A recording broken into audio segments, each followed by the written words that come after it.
Welcome to this next episode of Optimal Living with Depression and Anxiety. I am Coach Sandra, and today in this episode, we are still going back to our social media channels and we are listening to your comments and answering your questions.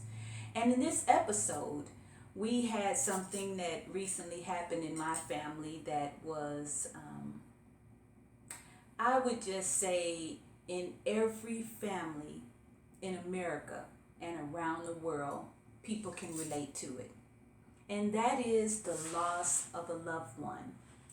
Today, in fact, we did the homegoing ceremony and celebration for our beloved Lois Fitzpatrick. And it was a surreal experience just to be around so many, some new family members that I've never ever met before, as well as being surrounded by some of those who I've seen over the years, but just with some new insight. Because as you grow, when you learn new things, then you see things a lot differently. So in this episode, we are going to talk about how do you manage the loss of a loved one when you are at the same time experiencing or having some of the effects of depression or anxiety.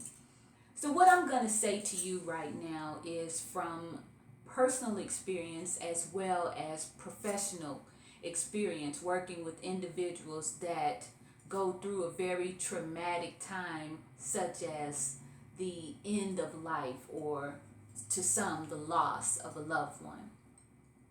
So I know that when it's someone that's very, very close to me, your mother, your father, your sister, your brother, someone that you have spent many, many, many days connecting with, you have so many memories and experiences that you've shared. When that occurs, then you get to a point where that person, you begin to think about, they're not going to be here for me anymore. That's the big deal. It's not that they've crossed over into another dimension or another, I guess, form of existence, if you will. It's not that they are graduating and that they are moving on past this life. The big deal that most people have is that they will not have that individual to have the same experiences, new experiences, talk with, pick up the phone and call and say, "Hi, how are you? I was thinking about you today." Some of those things will not be possible any longer. And so then we have the idea or the feeling that we have lost something or we are separated from something that was really, really good to us.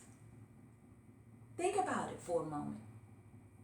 If you've experienced a loss of a loved one, how did you feel? Did it feel like a loss? Did it feel like the person was graduating or moving on? How did you feel during that traumatic time in your life? Whether you take the upside and you're feeling good about it and positive because you believe that their life is going to be better in this new dimension or this new experience or way of being, or you feel as if it's a loss and you'll never ever see that person again. It really doesn't matter. Today, what I would like for you to do is consider this. Consider the fact that we are human. Yes, we can touch and feel this body, but we are also spiritual beings. Yes, we are human, yet we are also spiritual beings. And when I begin this conversation, sometimes people are just like, you can't tell me about this. I'm still going to be feeling the way I'm feeling. I'm not telling you that you are not supposed to have emotional feelings around this very, as I stated earlier, traumatic time, because it is a big change, and change is just not easy for anyone. However, if you consider the fact that you are both, and when this human existence has come to its end, the spirit lives forever. Think about it. You may be a Christian and you believe that you die, and then when Jesus or God calls you home, then there's going to be a trumpet sound and you're going to awake from the dead, and the dead in Christ shall rise and you will meet Jesus in the pearly gates. If that's what you believe that, and know that that individual you will see again, or you will experience them again. I'm not going to even say see, because these same eyes that we have in the physical form are not the spiritual eyes that we have beyond this form. And if you were really looking at it through your spiritual eyes, you would know beyond a shadow of a doubt that you will experience that loved one well beyond the days in which they lived on this earth. So just contemplate that thought as you consider the fact that a person's spirit lives on forever, and it may change different forms. It might, have different shapes. Yet, that spirit, have you ever engaged with someone who you said, just by interacting with them for a few moments, you say, that person's been here before? It's the same type situation. Yes, that person has been here before. Possibly that person was in a different form. Have you ever been in a place where you were maybe walking down the street, or walking in a wooded or secluded area? You're by yourself in some me time. You're taking some special time alone, and you see something. Maybe it's a bird. Maybe it's a flower. Maybe it's an insect. And it grabs your attention. And you're paying close attention, and something inside you says to you that other inanimate object, that object has been here before, and that it has a message for you. It may be that your loved one that passed on, it was their favorite flower, or the bird represents that loved one, or the insect or animal. Some people call them totems. Maybe it has some special significance related to that individual who you have maybe considered to be lost. And in that moment, you have this feeling that comes over you, and everything feels like it just, it's all good. And then you immediately think of that loved one, and you say, oh my God, Grandma was speaking to me. Mom was speaking to me.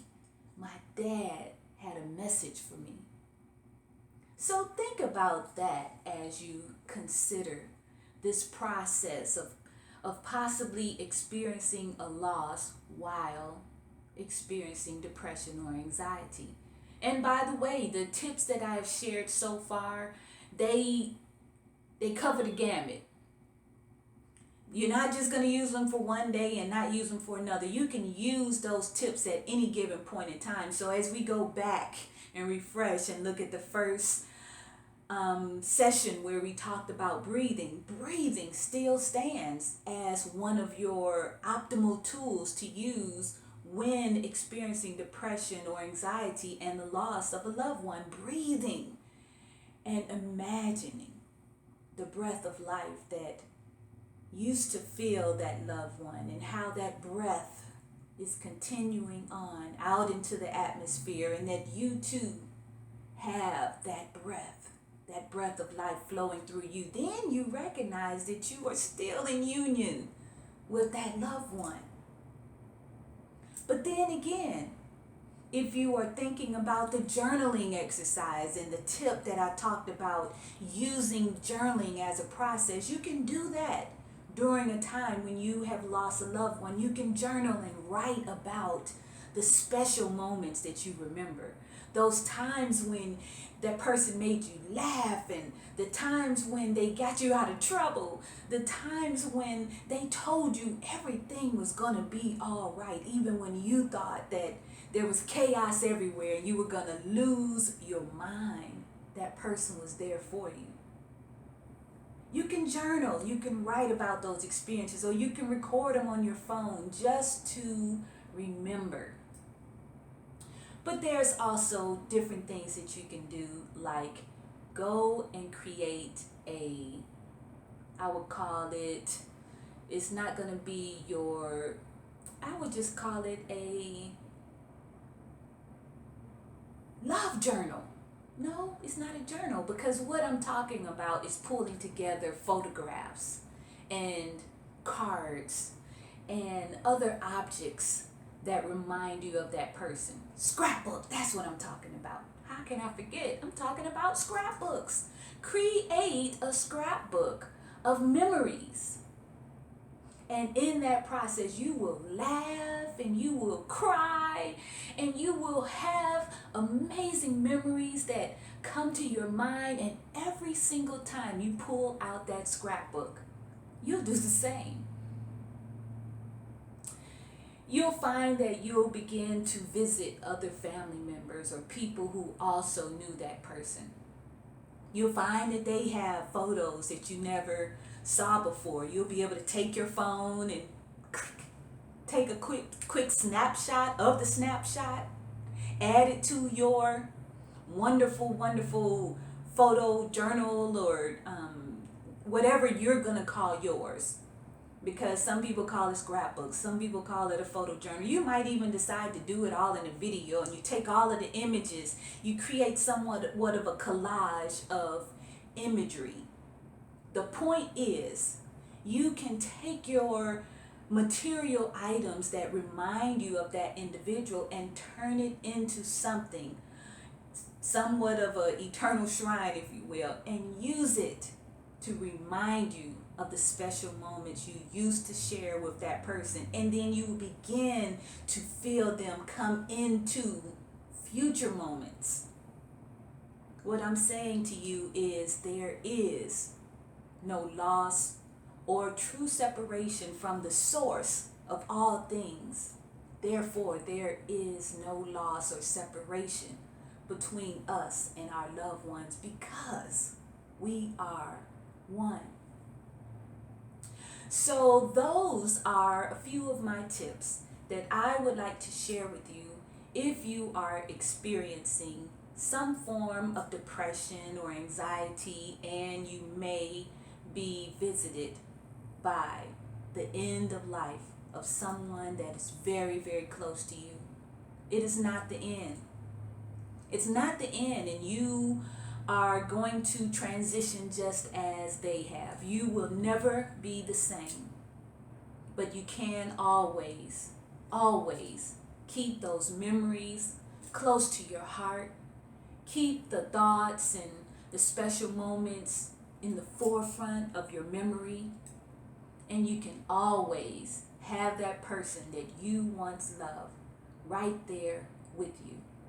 So at this time, I am going to insert a little special treat for you, and it is a special treat that I created that I think will inspire and encourage you. So take a listen, and as you listen, know that you are loved.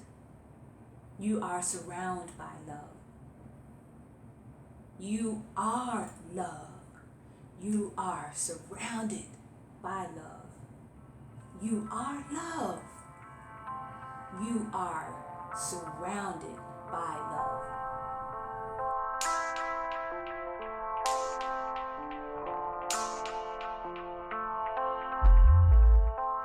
We who rest on the principles of divine law, or the activity of I am, are made new again, strengthened, and empowered.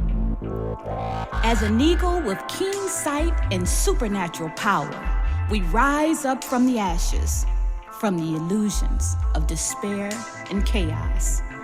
Free from thoughts of material lack and limitation, we run, but we don't lack energy or become tired. We walk, but are never worn out.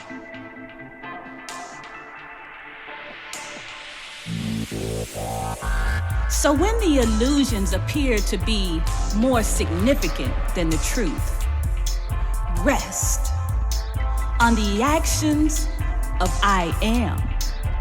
When your mind can't seem to stop racing, be still and know.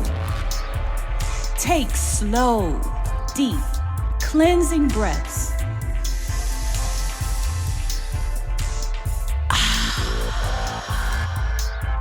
Feeling every cell within you with the divine breath of life. Be made new again and again by the infinite wisdom that created everything around you in the beginning. But don't rest too long.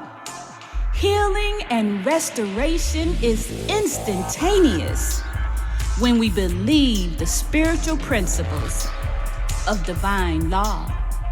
And the greatest of these is love. Rest in love. Be renewed by love. Be strengthened by love.